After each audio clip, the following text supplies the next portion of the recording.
एक नाम है नागार्जुन। हिंदी और मैथिली साहित्य में जब भी ये नाम लिया जाता है तो जहन में तीन चीजें एक साथ आती हैं: क्रांति, करुणा और मिट्टी की सौंधी महक। आज हम इन्हीं की साहित्यिक और वैचारिक यात्रा को समझने की कोशिश करेंगे। पर एक सवाल हमेशा उठता है, उन्हें आधुनिक कबीर क्यों कहा जाता है? सोचिए, कहाँ मध्यकाल के महान संत कबीर और कहाँ 20वीं सदी का एक कवि। ये तुलना अपने आप में बहुत कुछ कहती है, और यही यही हमारी आज की पड़ताल का सबसे बड़ा सवाल है। तो देखिए, नागार्जुन की पहचान को समझने के लिए हमें दो मजबूत पिलर्स को देखना होगा। एक तरफ तो है उनकी प्रगतिवादी विचारधारा, मतलब वो किसानों, मजदूरों और शोषितों की एक बुलंद आवाज थे। और दूसरी तरफ उनकी कविताओं में कबीर जैसा ही तीखापन था, वही गहरा सामाजिक कटाक्ष, और इसी वजह से उन्हें आधुनिक कबीर कहा जाने लगा। सत्ता से तो वो कभी डरे ही नहीं, हमेशा उसके खिलाफ बेखौफ होकर लिखा। लेकिन बात सिर्फ इतनी नहीं है। इस कमाल के व्यक्तित्व की पहचान सिर्फ एक नाम तक सीमित नहीं थी, उनके कई नाम थे। और मजे की बात यह है कि हर नाम उनके जीवन के एक बिल्कुल अलग दौर की कहानी कहता है। ये बड़ा दिलचस्प है कि कैसे उनकी पूरी जिंदगी उनके नामों में ही झलकती है। देखिए, जन्म के वक्त उनका नाम था वैद्यनाथ मिश्र। ये उनकी पारिवारिक पहचान थी। फिर जब उन्होंने मैथिली में लिखना शुरू किया तो अपना तखल्लुस रखा यात्री। 1936 में एक बड़ा मोड़ आया। वो श्रीलंका गए, बौद्ध धर्म अपनाया और बन गए नागार्जुन। यही नाम उनकी हिंदी साहित्यिक पहचान बना। और इन सबसे ऊपर जनता ने उन्हें इतना प्यार दिया कि उन्हें बाबा या जनकवि कहने लगी। अब इस कवि को गहराई से समझने के लिए हमें पहले उस इंसान की यात्रा को समझना होगा। एक ऐसी यात्रा जिसकी शुरुआत बेहद गरीबी और संघर्ष के बीच हुई थी। नागार्जुन का जन्म हुआ 30 जून 1911 को।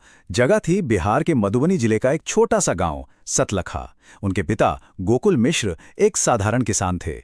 तो समझा जा सकता है कि बचपन से ही उन्होंने गरीबी और संघर्ष को बहुत करीब से देखा था। और यही तजुर्बा, यही जमीनी हकीकत उनके साहित्य की सबसे मजबूत नींव बनी। देखिए, उनकी ज्ञान की भूख उन्हें कहीं टिकने नहीं देती थी। सफर शुरू हुआ गांव की संस्कृत पाठशाला से। फिर वो पहुंचे बनारस और कलकत्ता जैसे बड़े शहरों में, जहां उन्होंने संस्कृत, पाली और प्राकृत भाषाओं पर महारत हासिल की। लेकिन उनकी जिंदगी का सबसे बड़ा टर्निंग पॉइंट आया 1936 में। वो श्रीलंका गए और वहां बौद्ध धर्म में दीक्षा ली, और यहीं पर वैद्यनाथ मिश्र नागार्जुन बन गए। और हां, उनका घुमक्कड़ स्वभाव, उन्होंने पूरा भारत पैदल नाप दिया था। इसी वजह से उनका लेखन आम लोगों के इतना करीब आ पाया। तो सवाल ये उठता है कि इतने सारे अनुभवों से, इतनी यात्राओं से आखिर किस तरह का साहित्य पैदा हुआ? सच कहूं तो एक ऐसा कैनवस तैयार हुआ जो अपने पूरे युग की तस्वीर एक साथ दिखा देता है। उनका काम कितना विशाल और विविध था, इसका अंदाजा लगाना भी मुश्किल है। एक तरफ उन्होंने युगधारा और प्यासी पथराई आंखें जैसे जबरदस्त काव्य संग्रह लिखे। दूसरी तरफ रतिनाथ की चाची और बलचन्मा जैसे उपन्यासों से उन्होंने आंचलिक साहित्य को एक नई ही पहचान दे दी। और इतना ही नहीं, उनकी मैथिली कृति पत्रहीन नग्नगाछ के लिए उन्हें 1968 में प्रतिष्ठित साहित्य अकादमी पुरस्कार से भी नवाजा गया। मतलब हर विधा में वो माहिर थे। उनकी रेंज देखिए, एक तरफ वो बादल को घिरते देखा है जैसी कविता में प्रकृति का इतना खूबसूरत, इतना कोमल चित्रण करते हैं, और दूसरी ही तरफ अकाल और उसके बाद में भूख की ऐसी कठोर सच्चाई दिखाते हैं कि रूह कांप जाए। वो हरिजन गाथा में दलित चेतना की आवाज बन जाते हैं तो कालिदास का जरिए इतिहास की गहराइयों में उतर जाते हैं। उनकी वो 8 लाइनों की कमाल की कविता है अकाल और उसके बाद। जरा इसकी शुरुआती लाइनें सुनिए। चूल्हा रोया, चक्की रही उदास। सोचिए, बेजान चीजों में भी उन्होंने कितनी पीड़ा भर दी। और फिर अंत में कहते हैं, कई दिनों के बाद घर के अंदर दाने आए।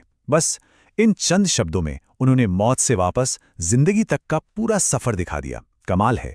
अच्छा, अब आते हैं उनके काम के उस पहलू पर जो सबसे ज्यादा टकराव वाला था, सबसे ज्यादा धारदार। उन्होंने अपनी कलम को कभी महज लिखने का औजार नहीं समझा। वो उनके लिए सत्ता के खिलाफ एक हथियार थी। उनकी कविताओं में, उनकी लेखनी में शोषितों और मजदूरों का पक्ष एकदम साफ साफ दिखता था। जाहिर है, वो मार्क्सवादी विचारधारा से काफी प्रभावित थे। किसानों और मजदूरों के हक के लिए वो सरकारी नीतियों का इतना मुखर विरोध करते थे कि उन्हें जेल तक जाना पड़ा। लेकिन जेल की सलाखें भी उनकी कलम को रोक नहीं पाईं। तो चलिए अब इन सभी धागों को एक साथ जोड़ते हैं। ये सारे अनुभव, ये सारे विचारधाराएं, इन सब ने मिलकर उन्हें वो आधुनिक कबीर कैसे बनाया जिसकी बात हम शुरू से कर रहे हैं। नागार्जुन का पूरा व्यक्तित्व, उनका पूरा साहित्य असल में 3 धाराओं का संगम है। इसे ऐसे समझा जा सकता है। एक धारा है मार्क्सवादी चेतना की, जो उन्हें अन्याय और सत्ता के खिलाफ लड़ना सिखाती है। दूसरी धारा है बौद्ध करुणा की, जो उन्हें तर्क और गहरी मानवीय संवेदना देती है।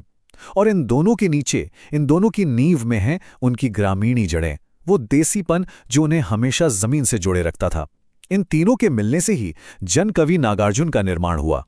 तो संक्षेप में कहें तो मार्क्सवाद का आक्रोश, बौद्ध धर्म की करुणा और मिट्टी की सच्चाई, जब ये तीनों चीजें एक इंसान में मिल जाती हैं, तब वैद्यनाथ मिश्र आधुनिक हिंदी साहित्य के नागार्जुन यानी कबीर बनते हैं।